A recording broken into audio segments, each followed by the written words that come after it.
Isaías 53, deixa marcado, e Apocalipse número 5, amém?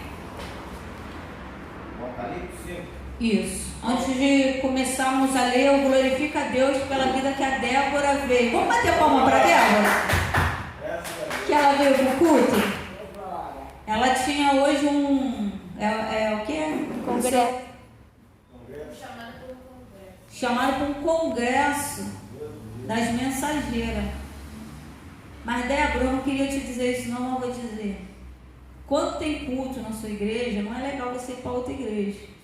Eu liberei na quinta com o coração na mão. Quando eu comecei a ir muito, eu falei, Senhor. Só que a nossa igreja, ela não fala algumas coisas porque a gente está em oração. E o João e eu estávamos orando, porque hoje seu pai vai ser consagrado evangelista.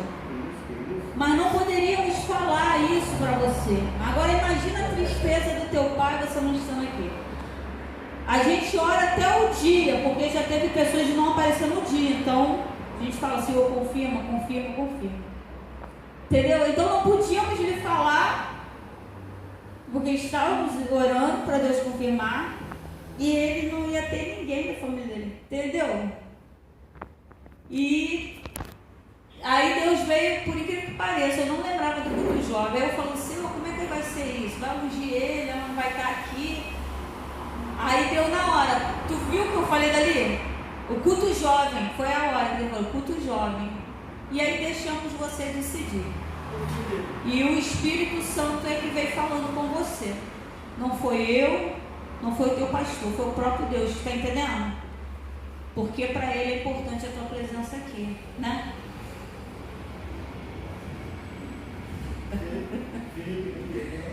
Vamos lá, Apocalipse número 5. A aula dominical hoje é pequena porque tem um culto jovem, mas eu gostaria de ler.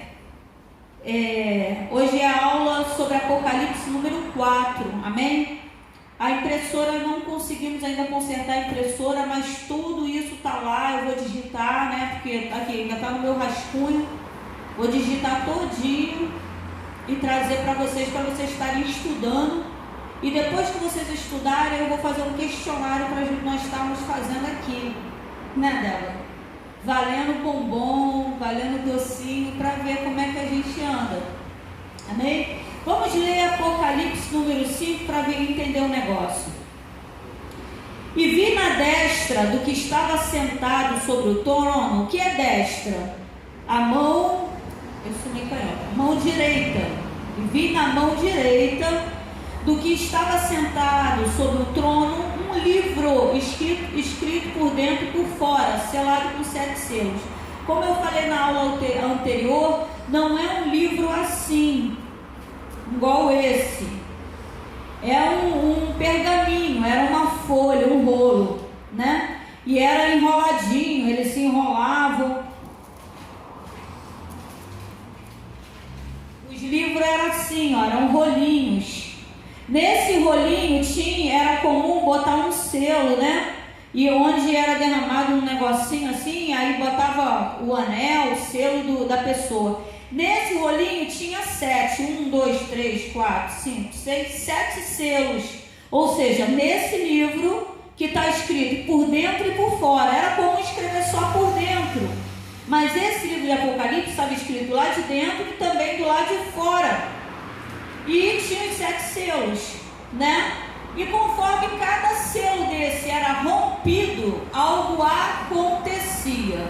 Vamos ler agora o capítulo 5. Eu tenho certeza que vocês leram diversas vezes em casa, mas vamos ler mais uma vez, amém? E vi na destra, ou seja, na mão direita, do que estava sentado sobre o trono, um livro escrito por dentro e por fora, selado com 7 selos. E vi um anjo forte, bradando com grande voz: quem é digno de abrir o livro e de desatar os seus selos? E ninguém no céu, nem na terra, nem debaixo da terra podia abrir o livro, nem olhar para ele. E eu chorava muito, porque ninguém fora achado digno de abrir o livro,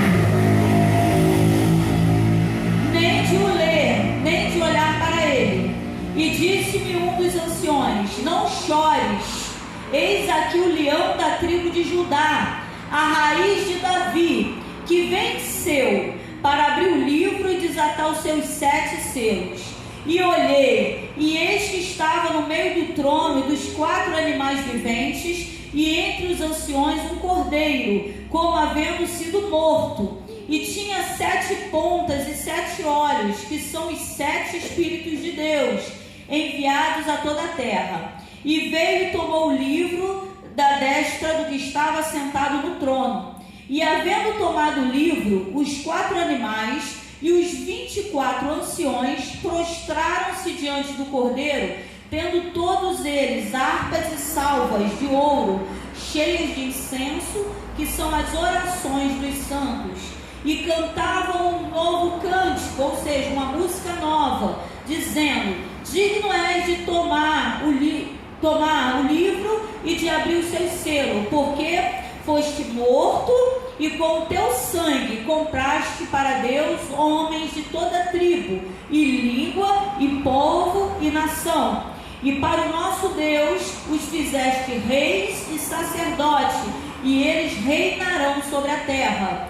E olhei e ouvi a voz de muitos anjos ao redor do trono, e dos animais e dos anciões, e era o número deles milhões de milhões e milhares de milhares, que com grande voz diziam: digno é o cordeiro que foi morto de receber o poder, riquezas e sabedoria, e força, e honra, e glória, e ações de graça. E ouvia toda criatura que está no céu e na terra e debaixo da terra, e que está no mar, e todas as coisas que neles há, dizer ao que está sentado sobre o trono e ao cordeiro: sejam dadas ações de graça, e honra, e glória, e poder, para todos sempre. E os 4 animais diziam: amém. E os 24 anciões prostraram-se e adoraram ao que vive para todo o sempre.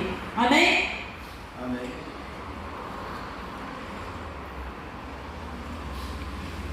Em Apocalipse 5, do versículo 1 a 14, João ele chora, porque não havia ninguém que fosse digno de abrir os selos, né?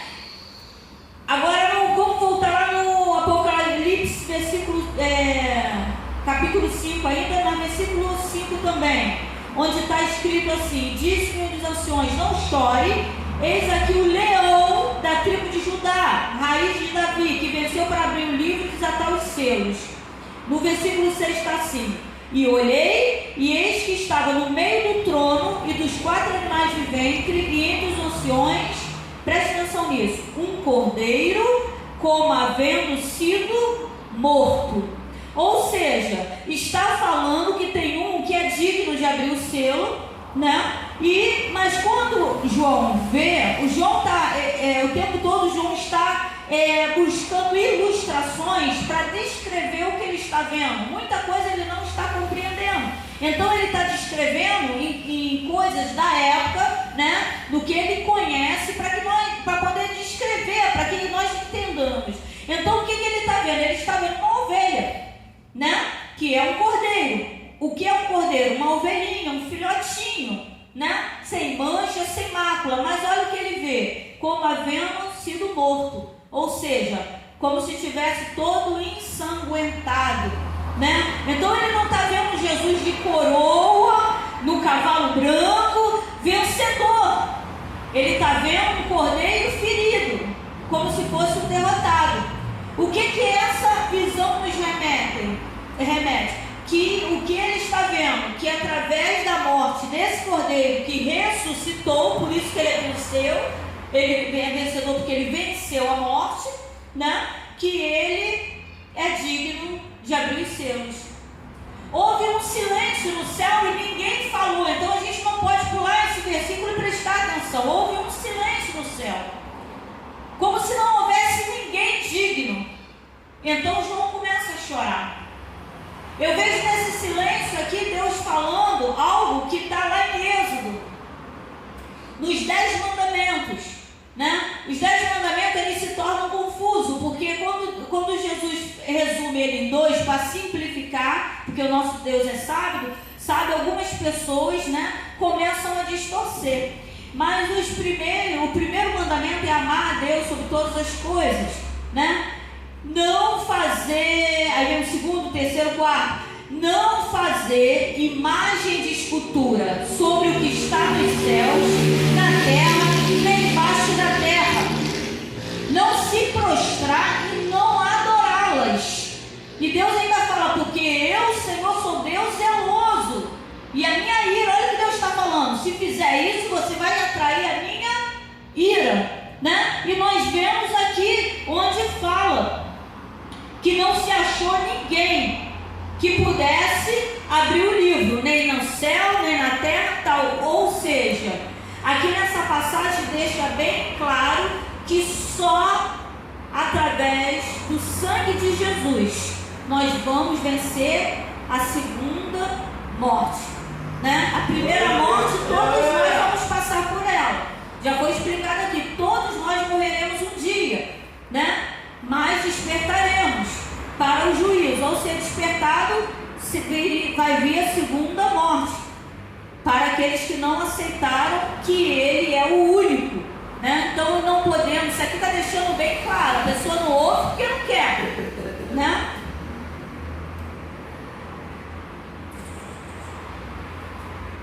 Agora vamos abrir Isaías 53. Pedir para deixarem marcadinho, amém? Hoje a aula dominical, devido também à falta de impressora, mas a aula dominical, quando é Santa Ceia e culto, ela é mais curtinha, né? A gente está mais no capítulo 5. Nós já falamos sobre as 7 igrejas, né? As 7 promessas dentro da igreja, as reprovações. Falamos sobre as 7 igrejas. Falamos um pouco sobre os 7 selos. Na outra aula, Maria, eu não gravei a aula, mas eu vou dar um jeito talvez de gravar em casa. Nós falamos sobre o dicionário de teologia, né? Eu usei o dicionário do pastor João Ribe Palharim da Paz e Vida, num livro que eu tenho, que eu acho que é muito bom, onde vem explicando sobre a Margedon, abismo, né? Vou botar direitinho, não vou mudar uma vírgula, porque é muito bom a forma como ele escreveu, né? Eu vou digitar lá direitinho, vou estar trazendo para vocês direitinho. Então, mas ali nós vamos estar voltando. Vou repetir para vocês. Eu vou imprimir essas folhas, mas vocês guardem, Débora, porque nós vamos estar voltando. Nós vamos lá na frente, aí depois nós vamos voltar em questõezinhas, tá? Para estar fechando, porque põe uma coisa na cabeça que eu vou continuar repetindo a cada aula. O Apocalipse, ele não foi totalmente revelado, ele ainda está sendo revelado, né? E inclusive eu estava estudando como tem teoria sobre o cara do cavalo branco, né? Eu até o momento, de repente eu mudo, falo, opa, peraí, esse cara aqui me mostrou uma coisa que eu não tinha visto, mas até o momento sim, eu acho que é Jesus. Mas agora eu ouvi uma outra teoria que também é válida. Está entendendo? Ou seja, uma igreja acredita que é o anticristo. Aí vai explicar para vocês, é o anticristo, né? Mas eu acho isso errado. Porque se vocês forem outra igreja, vão ficar confusos. A igreja vai falar, não, irmãos, é Jesus Cristo. Não vão? Então vocês precisam, não, peraí, isso aí é teoria do homem, né? E que tem fundamento, porque está na Bíblia, eles não estão inventando, eles estão tirando trechos que nos indicam. Mas aí o que eu vejo? Eu vejo o Espírito Santo deixando que o homem fique sem entender propositadamente, como eu falei, né? Que eu acho isso muito lindo. Quando Jesus veio, gente, eu fico boba com isso, porque podia hoje estar pegando os doutores, né? Que sabem, eles falam, peraí, eu tenho que ser humilde. Porque quando Jesus veio, esperaram Jesus guerreiro que viria, destruiria Roma, né? Era um governo político, né? Israel estava dominado por Roma e não veio beber. Olha quantos doutores da lei que ficaram frustrados. Então nós estamos vendo isso agora, né? Todos acreditam, Jesus vai vir assim, a profecia ela vai se cumprir. Porque Jesus veio na forma de um menino, ele falou que ia vir, né? E que traria salvação. Aí eles pensaram, salvação de quem? De Roma? Não, era salvação para o reino dele. Então houve ali E eu estou vendo essa mesma coisa acontecendo agora. Propositadamente, o Espírito Santo ainda não revelou o Apocalipse todo. Só que eles estão brigando. Então a gente vai estar sempre focando. São teorias baseadas na Bíblia, que tem fundamento, né? E a gente tem o direito, irmão. A gente não é obrigada eu tenho que engolir isso. Se não tem teoria, mas está vendo que o Espírito Santo ainda não pegou e revelou totalmente. Tá entendendo? Eu, por exemplo, eu estou um pouco admirada. Eu pedi a Diana para ir no mercado e a Diana falou assim, R$51. Eu falei, meu Deus, R$51, o que tu comprou? Na minha, eu até brinquei, eu falei, Diana, me desculpa, eu ainda estou naquela época que o feijão era R$2,70. Feijão R$9 e pouco, irmão. Eu falei, meu Deus, fiquei 3 coisinhas de R$51. Aí eu fiquei pensando, Senhor, antigamente os irmãos iam para o mercado e traziam 2 carrinhos.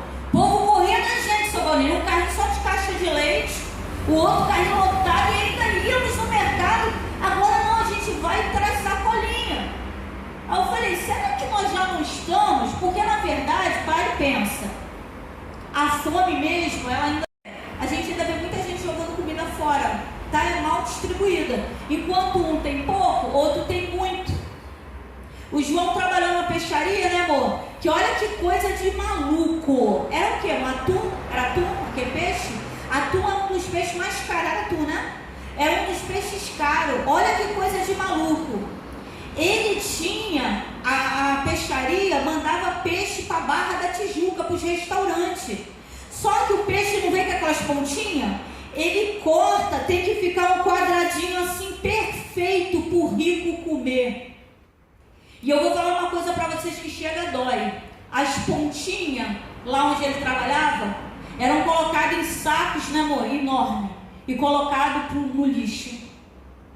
Porque o rico, ele tem que comer o quadradinho bonitinho de atum. Só que as pontinhas que enfeiam a comida são jogadas no lixo.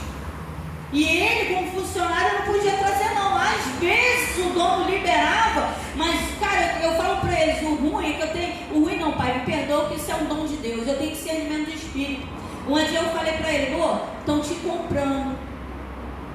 Isso aí eles não estão te dando. Se ele prefere muitas vezes jogar fora, isso aí, um dia desses, eles não vão te pagar e vai dizer que deu um peixe. Quando ele foi mandado embora, roubaram ele na hora do fundo, não deram pagamento, né? Eu falei, estavam dando peixe que eles jogam fora, em troca de te dar o pagamento. Entendeu o que eles fizeram? Aí a gente vocês perderam, seu Valdir. A gente enjoou de comer atum, carne boa, gente. Não estava estragada não, é carne do rico, é que ele não pode comer com pontinha. Tem que ser o quadradinho perfeito, desenhadinho com uma folhinha. Então o que a gente vê? Não existe a fome. O que existe é gente que tem demais desperdiçando comida e o povo que não tem. Então há uma má distribuição, há uma injustiça, né? Que? Não cheguei lá, Maria? Que a gente enjoou, a gente estava. Já tinha uma fila, né, Maria? Todo mundo. Eu sou o próximo da vez, porque eles só podiam. Se eles dessem bastante, o João falou: caramba, amor, eu precisaria ir com o carro, mas eles davam só um pouquinho. Preferiam jogar fora, tá entendendo? Do que dar para o funcionário. Mas eu agora olhando, vendo como as coisas estão caras, isso já está sinalizando o cavaleiro preto da fome, não é não? Aí eu fiquei pensando, Márcia, gente, pelo amor de Deus, não confunde meus pensamentos não. Eu falando com Deus, tá todo mundo esperando um cavaleiro que vai vir com a fome num dia tal. Mas a gente já tá vendo algumas coisas que tá mostrando que talvez esse cavaleiro já tá aqui, ó, né? Passeando faz um tempo, na injustiça, né? Porque se o rico soubesse dividir, todos teríamos comida. Então o cavaleiro da fome, ele trabalha com injustiça também, né? Que é assim que o diabo trabalha. Vamos ler o Isaías 53 para confirmar isso que eu falei. Nem embaixo do chão, nem em cima, nem em lugar nenhum, só Jesus, só através do sangue. Se eu não aceitar Jesus como meu único e suficiente Salvador, não adianta, que eu não tenho como entrar no céu. 53. Quem deu crédito à nossa pregação? e a quem se manifestou o braço do Senhor, porque foi subindo como renovo perante ele, e como raiz de uma terra seca, não tinha parecer nem formosura, e olhando nós para ele, nenhuma beleza víamos para que o desejássemos. Era desprezado e o mais indigno entre os homens de dores, experimentado nos trabalhos, e como um de quem os homens escondiam o rosto, era desprezado, e não fizemos dele caso algum. Até aqui, irmãos, Isaías, ele nasceu séculos e séculos e séculos antes de Jesus nascer, e ele está tendo uma visão de Jesus na cruz, todo ensanguentado, todo machucado, e as pessoas ao seu redor debochando. Ele está vendo em visão, olha que loucura. Séculos e séculos antes de Jesus nascer, ele está vendo já a morte de Jesus. Ele está vendo Jesus na cruz, ensanguentado, e as pessoas debochando. Ele está descrevendo a sua visão, né? Verdadeiramente ele tomou sobre si as nossas enfermidades, as nossas dores levou sobre si, e nós o reputamos por aflito, ferido de Deus e oprimido. Até aqui, verdadeiramente ele tomou sobre si, ou seja, nós estávamos presos nas garras de Satanás, e através desse sangue, ele foi lá, ó, tá aqui, ó, qual é o preço do meu povo, tá aqui, ele pagou, através da morte dele, do sangue, ele pagou. Hoje nós somos livres. Éramos cativos, escravos. Satanás podia fazer da gente peteca. Nós éramos o pão que o diabo amassou. Mas hoje Satanás já não tem essa legalidade. Satanás não pode nos tocar. Satanás não tem, porque agora nós pertencemos a Cristo, né? Na lei dos escravos, né? O povo de Portugal, Espanha, iam até a África, pegaram as pessoas negras, trouxeram para o Brasil e escravizaram. Elas eram obrigadas a trabalhar, né? Os índios, olha que absurdo, quando os portugueses chegaram aqui no Brasil, os índios já estavam no Brasil. Os índios eram donos daqui.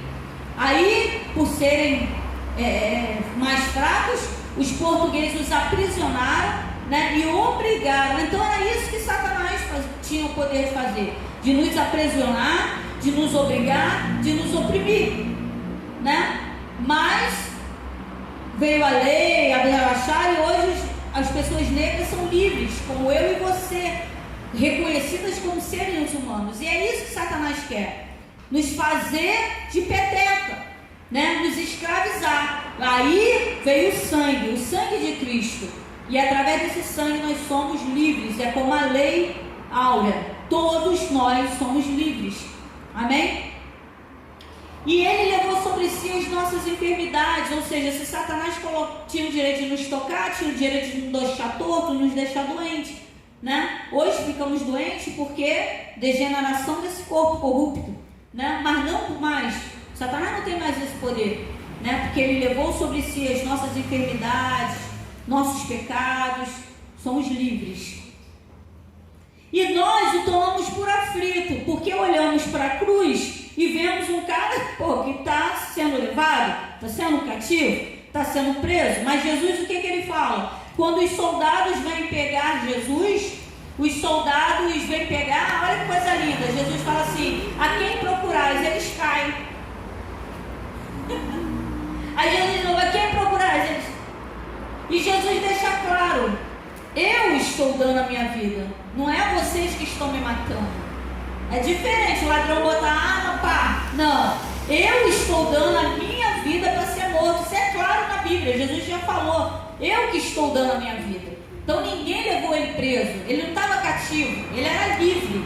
E ele escolheu, dentro da sua liberdade, morrer pela tua vida, Débora. Está entendendo? Alguém falou: Satanás falou, vou matar a Débora. Jesus: eu morro no lugar dela, me mata. Aí Satanás mata Jesus. Está entendendo, seu Valdemir? Satanás falou: vou matar o diácono Valdemir.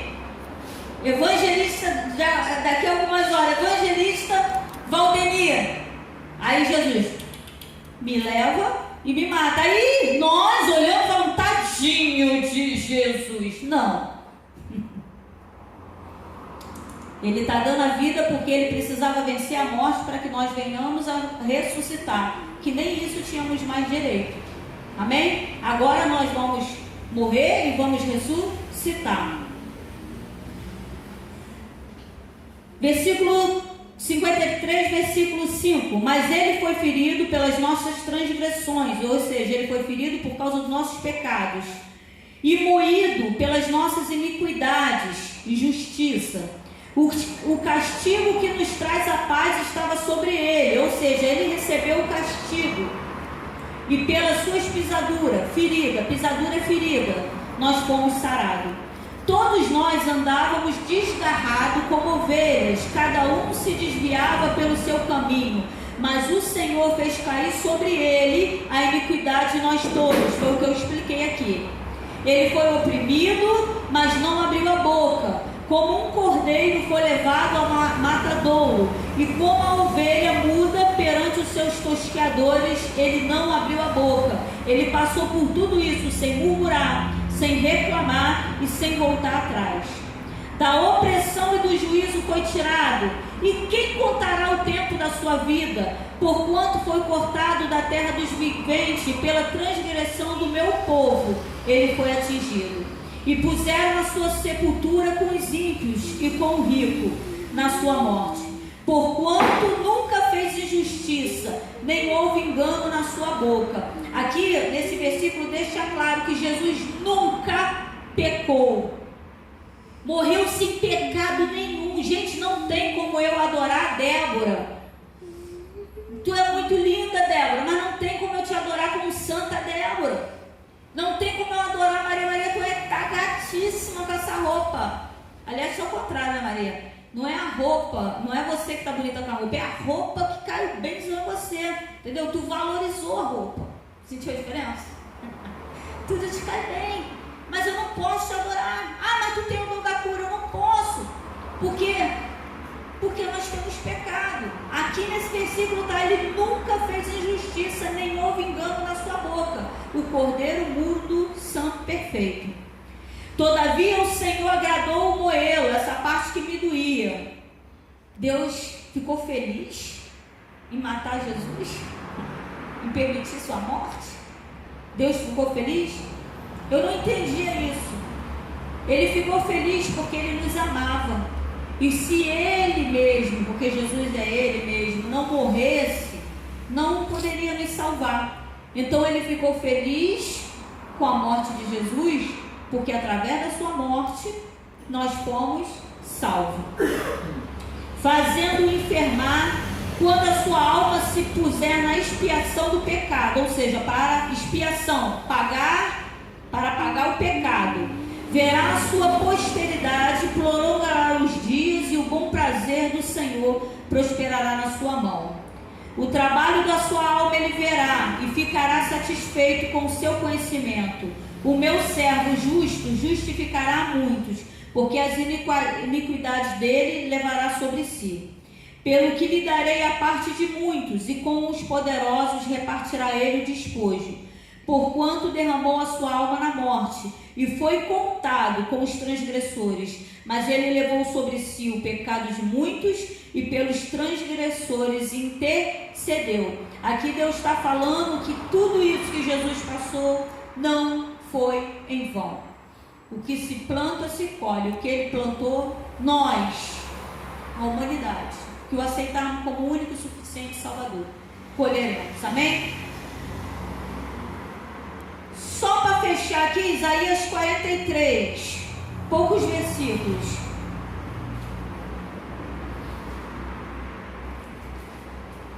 Nós estamos estudando hoje Apocalipse capítulo 5, entendendo porque só ele é digno. Amém? Depois nós vamos voltar, tem outras coisas. Isaías 45, versículo 5. Eu sou o Senhor e não há outro. Fora de mim não há Deus. Eu te cingirei, ainda que tu não me conheças, para que se saiba desde o nascente do sol e desde o poente, que fora de mim não há outro. Eu sou o Senhor, e não há outro. Versículo 21 desse capítulo mesmo. Anunciai, chegai-vos e tomai conselho, todos juntos. Quem fez ouvir isso desde a antiguidade? Quem desde então anunciou? Porventura não sou eu o Senhor? E não há outro Deus senão eu, Deus justo e Salvador. Não há fora de mim. O 23. Por mim mesmo tenho jurado, saiu da minha boca a palavra de justiça. Não, 22. Olhai para mim e sereis salvos, vós todos os termos da terra, porque eu sou Deus e não há outro. Por mim mesmo tenho jurado, saiu da minha boca a palavra de justiça, e não tornará atrás, que diante de mim se dobrará todo o joelho, e por mim jurará toda a língua. Aqui Deus em Isaías está falando que não existe outro Deus que ele conheça. Ou seja, ele está deixando claro que ele não divide a glória dele com ninguém. Então não adianta eu adorar outros deuses e achar que é. Isso acho que é bem evidente, né? Acho que Apocalipse está sinalizando para os povos, ó, é meu sangue, sou eu, né? E eu botei aqui em João, capítulo 16, 30, se meus olhos enxergam, está escrito assim, está consumado. Em Mateus 3,15, Jesus ele vai se batizar. E João Batista, né, ao ver que ele é Deus, fala, poxa, não convém que eu te batize, né?